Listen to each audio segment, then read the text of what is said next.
Oh boy, we're going to talk about the truth about Jesus. So, what happened when Jesus arrived is, he triggered this potential for massive growth, for massive transformation, for humanity to come back, right? Because I mean, it was a couple thousand years ago, but this manipulation has been going on for 50,000 years or longer. He came in as a last resort, if you will, and introduced the concept of it's the way he's saying it is deregulation. That's a really cool way, actually, when you feel the energy of deregulation. Manipulation is regulated behaviors, regulated um, emotions, the way you've been taught to react and act as a result of expectations. All of those are regulated. That concept of regulation was ultimately what Jesus was fighting against. Were you meant to come here and have and be blocked from your soul and all the soul awareness that you have? No. No, you've been trained to forget who you are, but you're not blocked from it.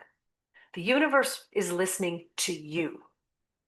Your world is a reflection of where you're focusing your energy.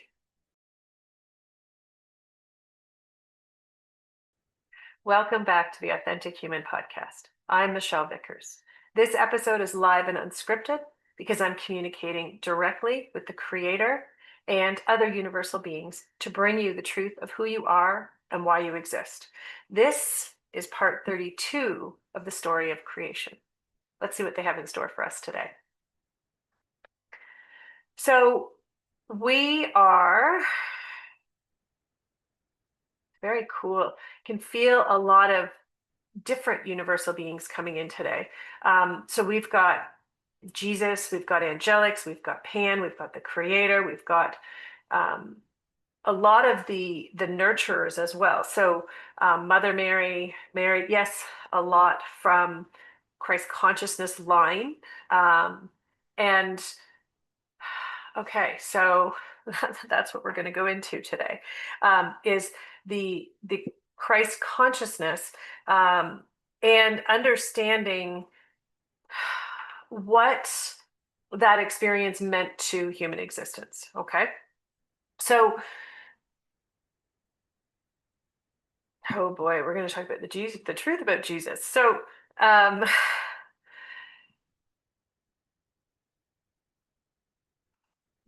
and he's gonna. So there's two sides. Okay, so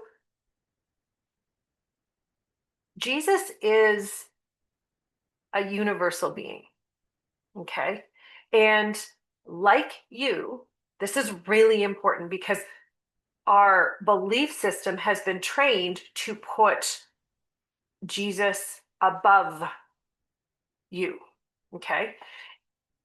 And the reality is, when we live in a conscious existence, okay, conscious existence means every single being, whether you're human, whether you're plant, whether you're animal, whether you're elemental, whether you're not in physical form, but you're in energy form, you're still in existence, okay? And you're fully conscious.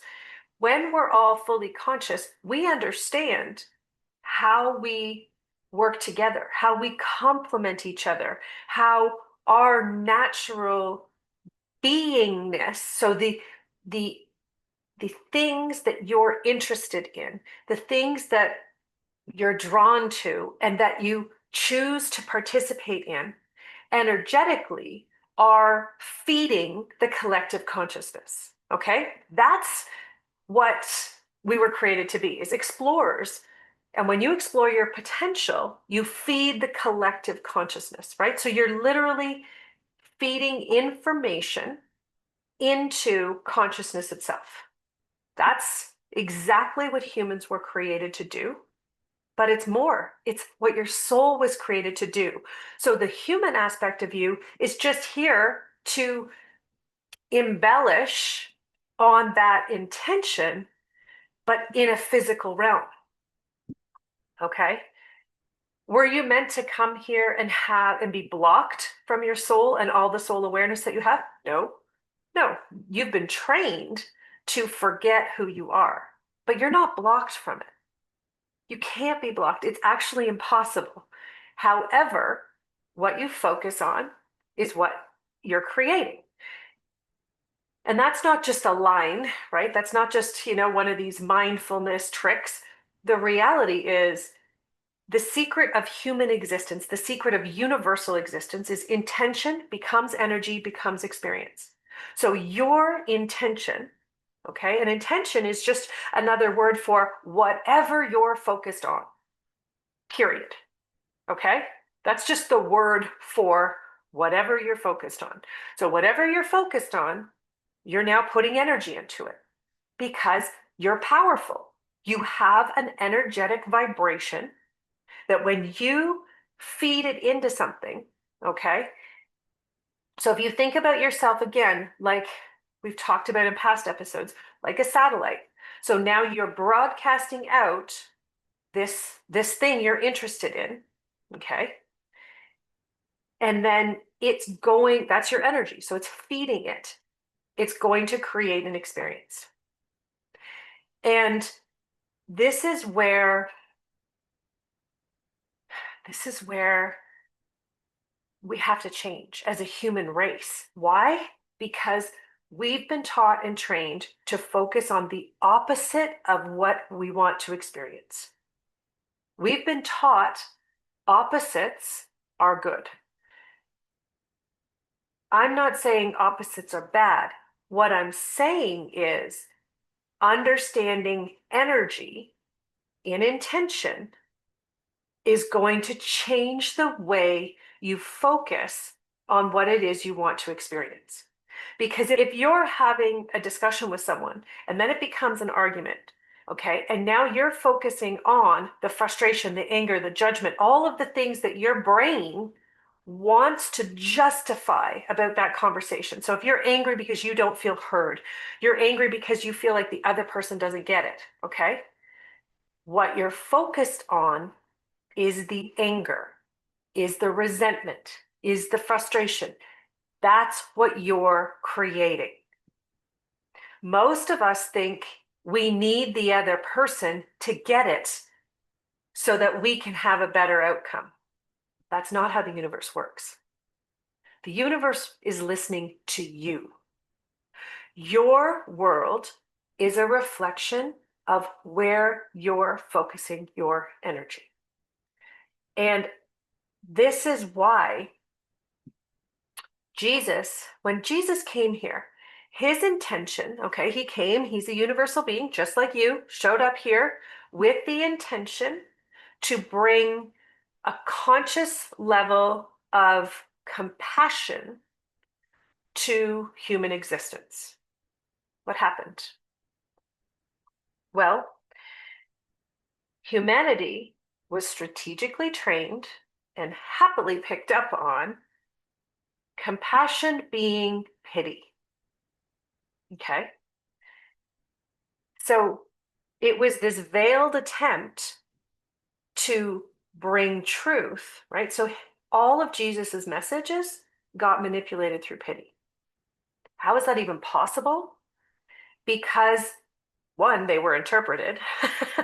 And as soon as something comes out of the energetic realm and goes into the mental realm, it now has the impact to be changed, manipulated, and controlled. Okay? Energy is always pure. It always speaks in one language. That's where the truth is, period. It speaks in the language of truth. Energy speaks in the language of truth. Okay?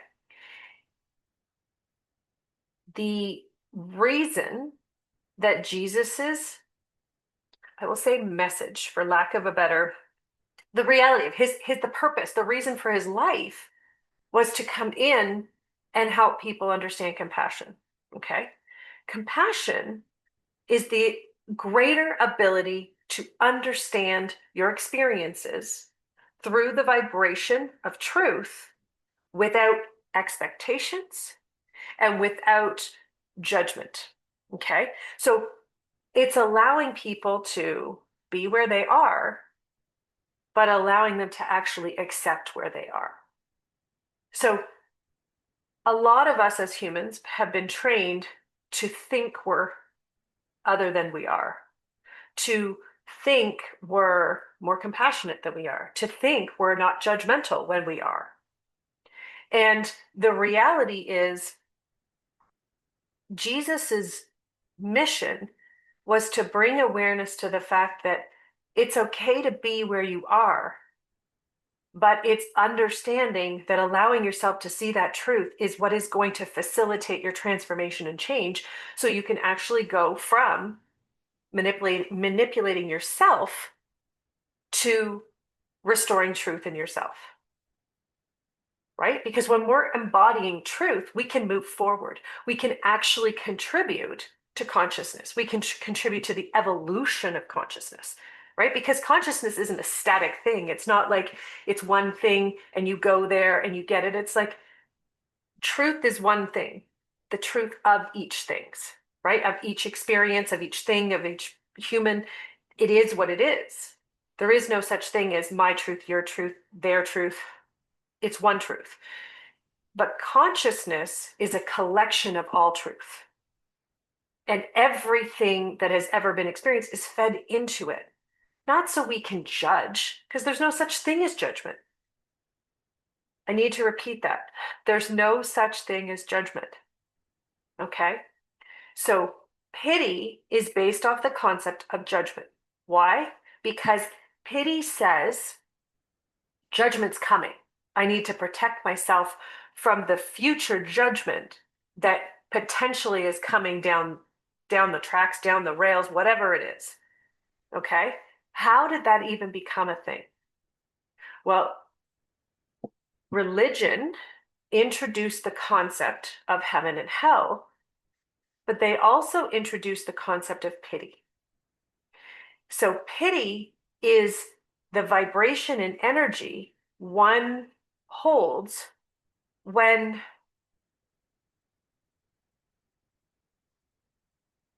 you're unsure of who you are and what you're meant to do next. So what do? We come up with mental ideas, mental concepts, mental, justifications to ensure our lack of participation. Okay? That's what pity does. Pity is like an insurance policy that justifies why you don't have to participate in evolution, in your own evolution. Because if you're not participating in yours, there's no way you're participating in the consciousness, right? The evolution of consciousness. So what happened when Jesus arrived is, he triggered this potential for massive growth, for massive transformation, for humanity to come back, right? Because it was a couple thousand years ago, but this manipulation has been going on for 50,000 years or longer. So he came in as a last resort, if you will, and introduced the concept of, it's the way he's saying it is deregulation. So that's a really cool way, actually, when you feel the energy of deregulation. Manipulation is regulated, right? So regulated behaviors, regulated emotions, the way you've been taught to react and act as a result of expectations, all of those are regulated, right? So, when you have an inspiration and you want to go do something, and then all of the things in your mind regulate the concept that you had, right? And they regulate in the sense of, well, you don't have enough time, you don't have money, you don't have enough support, you don't have all of the things, right? How are you going to do this if you don't have this? That concept of regulation was ultimately what Jesus was fighting against. But it's really important to understand when you look back at his journey, and you can feel it, you can feel the energy. You don't have to read a Bible to understand his story and his journey, right? In fact, the Bible is a misinterpretation because it's a whole bunch of people's interpretation. Other people other than Jesus, interpreted his actions, his reactions, and his intentions. So you become, oh, it's funny. It's like, um, again, it's that level of manipulation, right? You're regulated, and which is another word for trained. So you've been trained to think and accept what churches, religions want us to believe was Jesus's journey. Okay? Listen, I'm not against recognition of universal beings. In fact, that's the foundation of everything I believe in. I don't believe we should be listening to other people's interpretations and taking them as our rules for life. What I believe is we're meant to feel into the energy and allow ourselves to learn and expand our own awareness of who you have the potential to be. Okay? And so when Jesus came, his message got manipulated because he was having an impact and he wasn't impacted by the regulation. He wouldn't listen. He wouldn't listen to the regulation, right? The rules and the way that they wanted to present him. He just said, no, I'm just not done. I'm not interested. I'm done with participating. And it's not even that he was done. He never participated in it, which is really, really cool. Now, flash forward to the current example and experience of human existence. It's the same thing that's going on now. We have been regulated for so long, we don't know how to deregulate anymore. We don't know how to, the way they're saying it is think for ourselves. What does that even mean? Right? It's recognizing and understanding that thinking for yourself isn't about going through your belief system and picking the things that make the most sense. But that's our go-to. That's how we act. That's how we choose to exist. Why? Because again, all of our beliefs are based on the potential future of judgment in whatever capacity that is, whether it's a bank that's going to judge you and not give you a loan or want to take back your property, whether it's the potential of your job and your boss and are you going to be there? Are you going to have a job in the future? Are you not? Is it going to be fulfilling? Is it not? You know, it's not just like it's really important to understand that concept of judgment was introduced through the concept of heaven and hell. So at the end of your life, you're either going one way or the other. And when they brought that concept, it allowed for judgment to exist. Again, it's a lower vibration energy. It's not universal.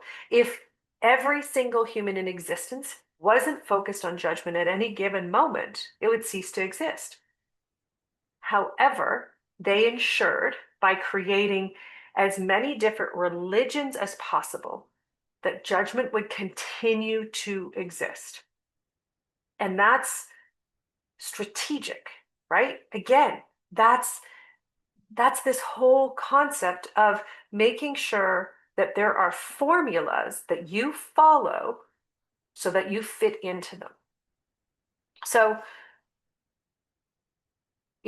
Jesus was here not to use pity, right? Because pity is, well, I can't do that, or I can't do this, or I don't believe that I'm capable of it. I don't believe someone else is capable of it, right? It's like when someone passes away and you say to somebody else, you say to the person, their family that loved them, you say, oh, I'm so sorry. Here's the thing is the energy of pity says, I don't believe you should be going through what you're going through right now. You're not strong enough. You can't handle this.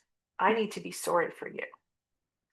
And the reality is, when we come back to that truth, that awareness, that vibration, right? When we start broadcasting that vibration that says who I am, what I'm going through, and what I'm meant to experience are all expressions of my own potential, we start to look at the world and existence in a different way.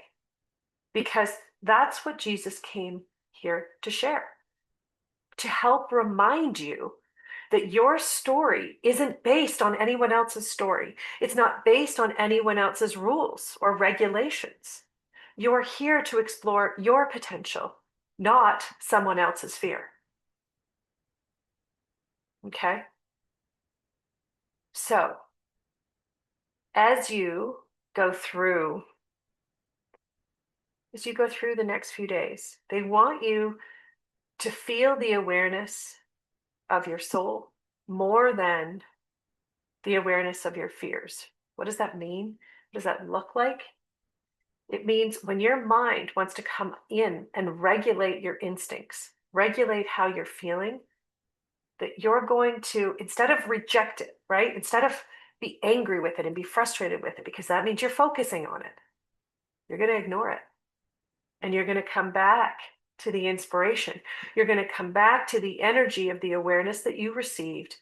You're going to allow that to grow within you. If you need a visual, which is always a great idea, I love visuals, think about your inspirations and your ideas as flames. A little flame on a candle. That's how it comes in. And your job is to build a fire with that idea. So you're going to continue to feed it, put kindling on the fire. Every time you have a fear or a judgment or want to use pity, you're going to dampen your flame.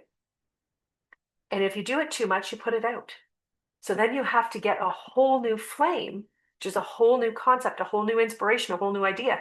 That is a lot of wasted energy. This is why, as a human race, we're so exhausted right now. We are literally working at deregulation of an entire human race. That's a lot of work. And yet, it's super simple when we allow ourselves to focus on the truth of what it is we're feeling in each given moment. This is exactly what we're overcoming. We're overcoming the regulation.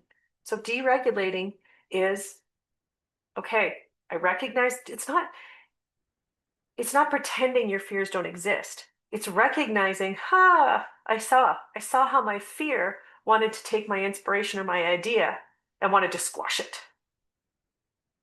So you're not ignoring it. It's recognition of the power that you gave your fear. And then you go, it's like taking the energy back from the fear, because that flame could get right out of control crazily. But you're going to take your energy back and you're going to put it over here on your inspiration and your idea. Because here's the truth.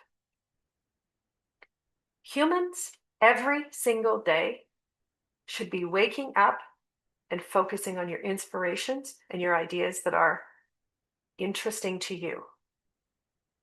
It's not the world we live in yet, but it is exactly what we're working towards. Why? Because when you're focused on what touches your heart, you are able to touch the lives of others.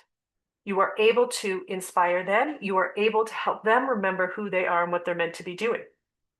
But going further, so restoring the whole concept of human existence is understanding that our origins, the reason that we were created, was to explore our potential.